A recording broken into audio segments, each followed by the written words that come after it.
Samedi 12 octobre, c'était au tour de la ville du Plessis d'organiser le 3e forum intercommunal du handicap après Villiers et Champigny.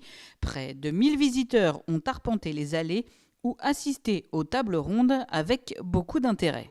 L'objectif de ce forum, c'est avant tout de tenter de répondre aux questions des personnes qui sont concernées par le handicap, de près ou de loin.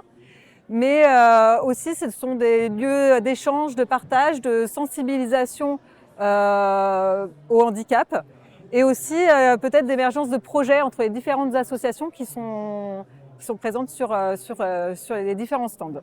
Ce samedi, près de 200 dossiers ont été traités par la MDPH, bien plus que lors d'une journée habituelle. Venir au forum et avoir accès à ce type de stand pour les visiteurs revêt un intérêt tout particulier. Il est toujours intéressant d'être, nous, à l'extérieur de la MDPH. C'est peu courant de voir la MDPH se déplacer vers les gens. C'est surtout eux qui viennent nous voir. Je trouve que le contact est plus simple en forum qu'il l'est derrière un bureau. On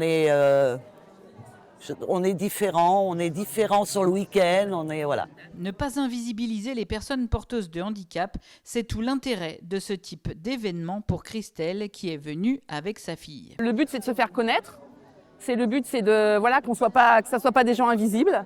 Ils sont dans la société, donc l'inclusion, c'est pas partout, mais il y a des endroits où c'est faisable, donc dans la ville, dans la cité, dans tout ça, il n'y a pas de souci. Et voilà, et puis venir, si on peut glaner des informations, des choses pour les aider. Au détour des allées et des stands, les visiteurs ont pu assister à des tables rondes, essayer de drôles de vélos, visionner des films et découvrir le travail d'associations de danse ou de théâtre inclusives qui représentent beaucoup pour les adhérents comme Licia.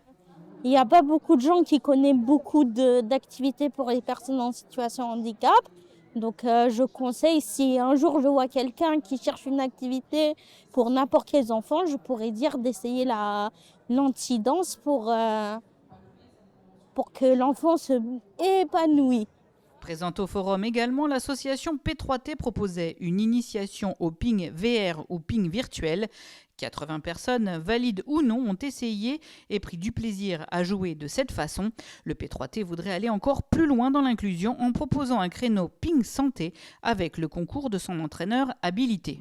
On souhaite donner cette activité aux personnes avec une situation de handicap. Alors fauteuil, on ne sait pas encore, mais l'idée c'est d'ouvrir à un public plus large. Donc on l'est aidé par un entraîneur professionnel cette année qui nous permet d'entrevoir d'autres publics. Et l'idée, nous, c'est d'accueillir le maximum de participants sur l'activité tennis de table, quelle que soit leur situation. Donc valide ou moins valide, et d'ouvrir au plus large l'activité. Au-delà de l'organisation du forum, la ville du Plessis s'investit au quotidien pour l'inclusion des personnes en situation de handicap. C'est aux collectivités locales de faire ce travail.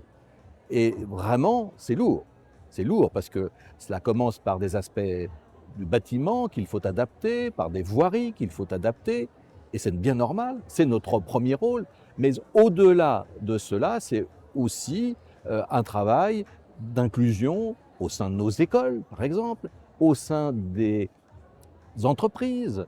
La ville du Plessis-Trévise a fait un gros effort ces 3 dernières années à travers les personnes qui ont pu être engagées dans un certain nombre de services, qu'on soit administratif, qu'on soit sur le terrain.